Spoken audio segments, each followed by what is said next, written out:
Welcome to my YouTube channel Sam classes. आज मैं फिर आप लोगों को क्लास 10th की फिजिक्स का refraction and reflection of light शुरू करने जा रहे हैं। तो दोस्तों, इससे पहले हम लोग जो टॉपिक पढ़े थे वो था बेसिक ऑफ लाइट। ठीक है, what is light, what is medium, what is source. ठीक है, ये सारे के बारे में हम लोग बेसिक बता दिए थे। अब हम लोग बताएंगे reflection of light, laws of reflection, types of reflection, ये सारी चीज़ के बारे में हम लोग डिस्कस करेंगे। तो चलिए दोस्तों, हम लोग शुरू करते हैं रिफ्लेक्शन ऑफ लाइट। तो रिफ्लेक्शन को समझने के लिए सबसे पहले आप ये समझिए कि सपोज दैट कि एक आपके पास एक बॉल है। ठीक है, इस बॉल को अगर आप कहीं एक वॉल पे स्ट्राइक करते हैं तो जैसे ही आप किसी वॉल पे स्ट्राइक करते हैं तो वो बॉल आपकी तरफ रिटर्न आता है। ठीक है, रिफ्लेक्शन ऐसा वर्ड नहीं है, ये कोई रॉकेट साइंस नहीं है कि ये समझ में नहीं आ सकता है या बहुत बड़ी बात है ना। हम लोग रिफ्लेक्शन ऑलरेडी जानते हैं, क्लास 6 में क्लास 8 में ही पढ़े हैं, लेकिन फिर भी अब क्लास 10th की बात है और ख़ास करके क्लास 10th और आगे हम लोग जो कॉम्पिटिटिव एग्जामिनेशन देते हैं लाइक पॉलिटेक्निक, उसमें भी ये सारा क्वेश्चंस आते हैं। ठीक है, तो रिफ्लेक्शन क्या है? तो reflection is nothing but bouncing of incident ray to the same medium. ठीक है, अब इंसिडेंट रे क्या होगा, रिफ्लेक्टेड रे क्या होगा, उसके बारे में हम लोग बताएंगे।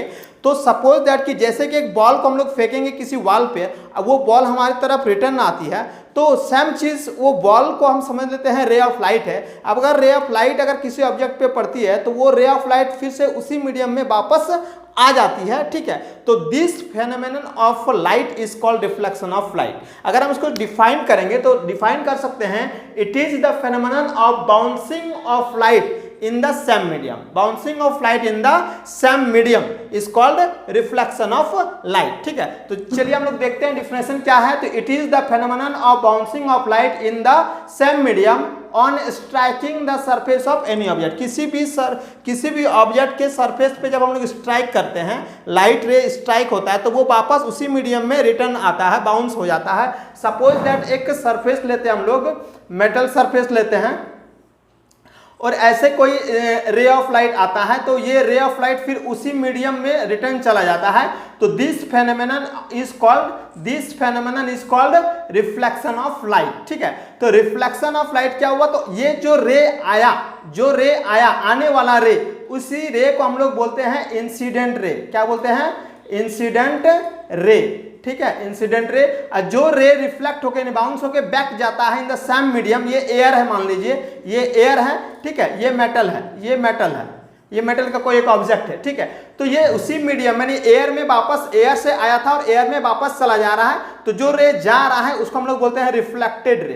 क्या कहते हैं उसको हम लोग? Reflected ray of light. ठीक है, तो इंसिडेंट रे आया, रिफ्लेक्टेड रे चला गया, यानी कि बाउंस हो गया। तो इसी फेनोमेनन को, इसी प्रोसेस को हम लोग क्या कहते हैं? रिफ्लेक्शन ऑफ लाइट कहते हैं। ठीक है, कोई दिक्कत नहीं होना चाहिए। अब रिफ्लेक्शन ऑफ लाइट में हम लोग पढ़ेंगे types of reflection. Types of reflection में रेगुलर और इरेगुलर, चलिए हम लोग आगे देखते हैं पढ़ने वाले हैं ये टाइप्स ऑफ रिफ्लेक्शन ना। रिफ्लेक्शन के बारे में हम लोग बात किए कि जब कोई रे ऑफ लाइट किसी भी ऑब्जेक्ट के सरफेस पे पड़ेगा तो वो बाउंस होकर बैक उसी मीडियम में चल जाएगा, तो उसको हम लोग क्या कहेंगे? रिफ्लेक्शन ऑफ लाइट कहेंगे। ये हम लोग सिंपली जान गए। अब हम लोग बात करेंगे टाइप्स ऑफ रिफ्लेक्शन। तो कितना टाइप होता है? Reflection is of 2 type. Reflection 2 तरह के होते हैं। ठीक है, एक होता है रेगुलर रिफ्लेक्शन और दूसरा होता है क्या? इरेगुलर। इसको हम लोग डिफ्यूज रिफ्लेक्शन भी बोलते हैं। एक होते हैं रेगुलर रिफ्लेक्शन, दूसरा होता है इरेगुलर रिफ्लेक्शन। तो रेगुलर क्या होता है और इरेगुलर रिफ्लेक्शन क्या होता है उसके बारे में हम लोग डिटेल में लिखेंगे भी। ठीक है, तो पहले हम लोग समझ लेते हैं कि रेगुलर रिफ्लेक्शन क्या होता है और किस तरह के ऑब्जेक्ट पे होता है। तो रेगुलर रिफ्लेक्शन जब भी होता है वो क्या होता है? स्मूथ सरफेस पे होता है। कैसा सरफेस पे होता है? स्मूथ सरफेस पे, लाइक ए मिरर। ठीक है, तो रेगुलर रिफ्लेक्शन के देखिए ये सारा इंसिडेंट रे है, ये सारा क्या है? इंसिडेंट रे है। ये रे देखिए आपस में क्या है? पैरेलल है। तो जिस तरह से पैरेलली आया था ये इंसिडेंट रे था, उसी तरह से पैरेलली ये क्या कर रहा है? जा भी रहा है ना। इंसिडेंट रे जिस तरह पैरेलल था उसी तरह पैरेलली वो जा भी रहा है। तो this is called regular reflection. This is called regular reflection, यानी कि इसमें जो भी इंसिडेंट रे जिस पैटर्न पे आएगा, पैरेलली आएगा तो वो पैरेलली चला जा रहा है। ठीक है, ये हमेशा याद रखिएगा कि स्मूथ सरफेस पे होता है, यानी उबड़ खाबड़ सरफेस पे ये चीज नहीं होता है। ठीक है, अब हम लोग बात करेंगे इरेगुलर रिफ्लेक्शन का। तो ये देखिए, ये जो सरफेस है, ये सरफेस उबड़ खाबड़, यानी कि पहाड़ी इलाका है या तो रोड का टेरेन है, इस तरह से, यानी कि मैक्सिमम जो होता है सरफेस जो होता है वो इरेगुलर सरफेस ही होते हैं, यानी कि उबड़ खाबड़ सरफेस ही होते हैं। हम लोग मान के चलते हैं कि वो प्लेन सरफेस है। सपोज ये बोर्ड है, इसको हम लोग प्लेन मानते हैं, लेकिन इसको भी जब हम लोग माइक्रोस्कोप वगैरह से देखेंगे तो इसमें भी बहुत सारे उबड़ खाबड़ या अंडुलेशन जो होता है तो मैक्सिमम केस में अंडुलेशन वाले सरफेस ही पाए जाते हैं। तो सब हम लोग यहाँ पर बात करते हैं एक पहाड़ी वाला इलाका है, ठीक है, या तो रोड का कोई सरफेस है, उबड़ खाबड़ सरफेस है, तो उसमें रे ऑफ लाइट मान लीजिए इधर से आता है तो ये इधर चला गया, ये इधर से कोई आया तो इधर चला गया, मतलब कोई पैटर्न नहीं है, ठीक है, कोई किसी तरह का कोई पैटर्न नहीं है। और याद रखिएगा कि हमेशा एरो हेड होना चाहिए। ये जा रहा है, ये आ रहा है, वो कैसे पता चलता है? एरो हेड से ही पता चलता है, ठीक है। एरो हेड अगर नहीं रहेगा, अगर एरो हेड नहीं रहेगा तो हमको नहीं पता चलेगा कि कौन सा इंसिडेंट रे है और कौन सा रिफ्लेक्टेड रे है, ठीक है। तो सपोज दैट इसमें अगर हम लोग, ये उबड़ खाबड़ सरफेस था, ठीक है, तो ये ऐसे आया था, ये ऐसे चला गया, ठीक है। सपोज दैट ये ऐसे आया है तो ये क्या होगा, मान लीजिए ऐसे चला गया, ठीक है, ये ऐसे आया, ये फिर ऐसे चला गया, उसी मीडियम में जा रहा है, उसी मीडियम में ये जा रहा है, लेकिन कोई पैटर्न नहीं है, पैरेलली भी नहीं है इंसिडेंट रे, और ये जो रिफ्लेक्टेड रे है जैसे इसमें था उस तरह का उसमें नहीं है। इसका मतलब ये क्या है? इर्रेगुलर रिफ्लेक्शन है। ये क्या है? Irregular reflection. तो रेगुलर रिफ्लेक्शन और इर्रेगुलर रिफ्लेक्शन हमको क्लियर हो गया। इसका पॉइंट वाइज हम आपको लिख भी देते हैं ताकि आपको कुछ तरह का कोई दिक्कत। तो अब हम लोग रेगुलर रिफ्लेक्शन के बारे में हम लोग बता दें आपको फिगर के द्वारा कैसे होता है ना। उसका एक एग्जाम्पल वाला फिगर हम यहाँ भी ड्रॉ किए हैं। तो रेगुलर रिफ्लेक्शन को हम लोग पॉइंट वाइज लिख लेते हैं, है ना, एग्जाम पॉइंट ऑफ व्यू के लिए ये आसान होगा आपको एग्जाम में जब लिखिएगा तब, ठीक है। तो क्या कहता है, when the reflecting surface is smooth, reflecting surface जो है वो क्या है? Smooth and well polished. देखिए ये वेल पॉलिश्ड वाला ये चीज़ जो है, इसी में आपको इसी चीज़ से आपको पता चलेगा कि सपोज दैट कि हम लोग जब घर में आईना के सामने या ड्रेसिंग टेबल के सामने खड़े होते हैं, ठीक है, तो हम अपना इमेज देख पाते हैं। लेकिन सेम चीज़ होता है, वो ग्लास का बना हुआ है। लेकिन जब आप किसी दुकान में जाते हैं या किसी आप इंस्टीट्यूशंस में जाते हैं, स्कूल में जाते हैं, तो वहाँ भी देखते हैं ग्लास का डोर है, लेकिन वहाँ आप अपना फोटो, अपना जो इमेज है वो देखे या ना देखे, लेकिन उस ग्लास के उस पार जो आदमी खड़े हैं या कुछ रखा हुआ है वो चीज़ आपको दिखता है, ठीक है। एक ड्रेसिंग टेबल का आईना में आप अपना इमेज देख पाते हैं, आप अपना ये करके कंघी करते हैं, जो भी करना है करते हैं। लेकिन जब आप किसी मॉल में या किसी स्कूल में, किसी इंस्टीट्यूशन में, किसी ऑफिस में जाते हैं, तो वहाँ का जो डोर होता है वो ग्लास का बना हुआ होता है, लेकिन डोर के उस पार वाला चीज़ आपको दिखने लगता है। इसका मतलब क्या है, क्यों वहाँ आपका इमेज नहीं दिखता है? तो यही फैक्टर है वेल पॉलिश्ड, ठीक है। ग्लास ही बना होता है, लेकिन ग्लास का जो दूसरा सरफेस होता है उसमें क्या रहता है, उसमें पॉलिश क्या रहता है, सिल्वर कोटेड रहता है, या तो सिल्वर कलर का पेंट कर दिया रहता है, जिसके कारण जो रे ऑफ लाइट आपका उसमें पड़ता है वो उस पार ना जाके इसी ओर आपको लौटा देता है। लगभग 95% टू 98% जो होता है रे ऑफ लाइट को वो रिफ्लेक्ट कर देता है। क्या कर देता है? रिफ्लेक्ट कर देता है, जिसके कारण आपका इमेज वहां बन जाता है। लेकिन जो ग्लास है उस और क्योंकि पॉलिश नहीं किया हुआ रहता है, इसलिए लाइट उस पार चला जाता है और उस पार वाला लाइट भी इधर आता है। इसका मतलब उस पार अगर किसी कोई ऑब्जेक्ट रखा हुआ है तो वो ऑब्जेक्ट आपको दिखता है, इसलिए क्योंकि उस पार के उस ऑब्जेक्ट से जो लाइट है रिफ्लेक्ट होके आपके आंख में आता है, इसलिए वो ऑब्जेक्ट आपको दिखता है, ना कि आपका इमेज वहां दिखता है, ठीक है। इसलिए आपको ध्यान रहना चाहिए कि वेल पॉलिश्ड हम यहाँ इसलिए बोले हैं क्योंकि वो ताकि पूरा सारा रे को वो क्या कर देगा, रिफ्लेक्ट कर सके, है ना। तो when the reflecting surface is smooth and well polished the parallel rays falling on it are reflected parallel to one another. Parallel rays incident हुआ है तो पैरेलली हुआ रिफ्लेक्ट भी होगा, पैरेलली ये इंसिडेंट हुआ है, पैरेलली ये रिफ्लेक्ट भी हो रहा है, ठीक है। क्लियर है, एकदम कॉन्सेप्ट को क्लियर रखना है कैसे ये होता है, कैसे होता है ये रेगुलर रिफ्लेक्शन, ठीक है ना।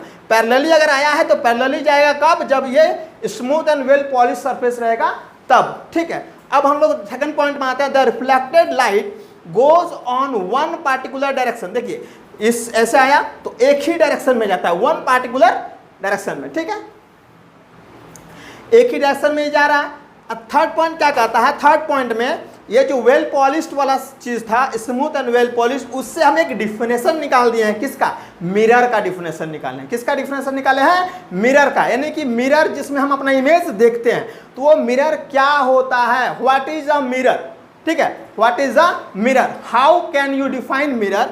तो मिरर क्या होता है, वो भी एक स्मूथ, देखिए क्या होता है, एक मिरर जो होता है वो भी एक स्मूथ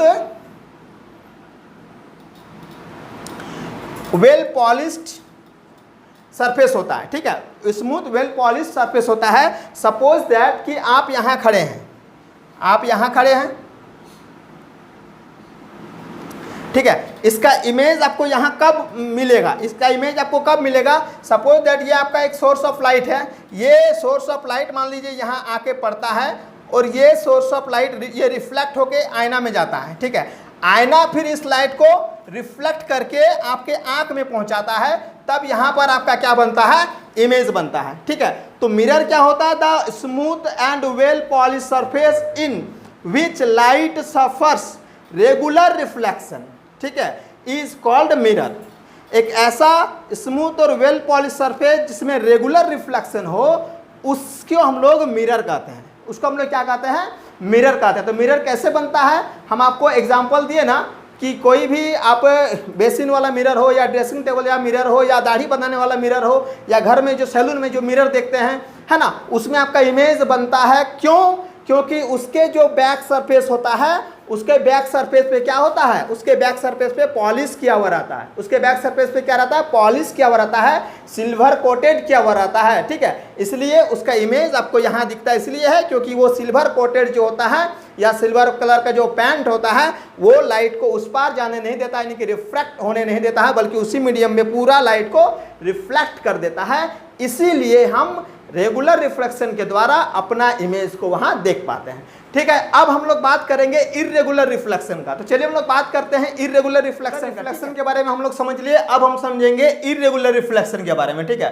तो इर्रेगुलर रिफ्लेक्शन हम लोग फिगर के द्वारा एक बार हम समझ चुके हैं कि पैरेलली मान लीजिए आ रहा है लेकिन इधर उधर चल जा रहा है, अलग अलग डायरेक्शन में चल जा रहा है। एक ही डायरेक्शन में आया था लेकिन अलग अलग डायरेक्शन में इसका रिफ्लेक्शन हो रहा है, इसको हम लोग क्या कहते हैं?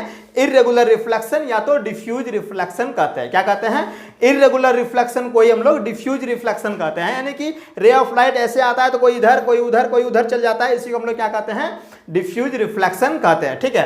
तो चलिए हम लोग अगर हम लोग इसको लिखेंगे तो कैसे लिखेंगे? तो when the reflecting surface is rough, when the reflecting surface is rough the parallel rays falling on it are reflected in different direction. Different direction बोला है, डिफरेंट मीडियम में नहीं, यानी उसी मीडियम में वापस ही आता है लेकिन डिफरेंट डायरेक्शन में, अलग अलग डायरेक्शन में चला जाता है। तो such type of reflection is called irregular और डिफ्यूज रिफ्लेक्शन। इर्रेगुलर रिफ्लेक्शन या डिफ्यूज रिफ्लेक्शन हम इसको कहते हैं, ठीक है। इसके बाद जो टॉपिक है वो टॉपिक मेरा क्या है? तो लॉज ऑफ रिफ्लेक्शन। यहां पर दो नियम हम लोग पढ़ेंगे लॉज ऑफ रिफ्लेक्शन में, एक होता है क्या? फर्स्ट लॉ, दूसरा होता है सेकंड लॉ। तो चलिए हम लोग बात करते हैं लॉज ऑफ रिफ्लेक्शन के बारे में। हम लोग बात करेंगे लॉज ऑफ रिफ्लेक्शन के बारे में। लॉज ऑफ रिफ्लेक्शन क्या होता है और कितना लॉज ऑफ रिफ्लेक्शन होता है? तो there are two laws of reflection, first law and second law.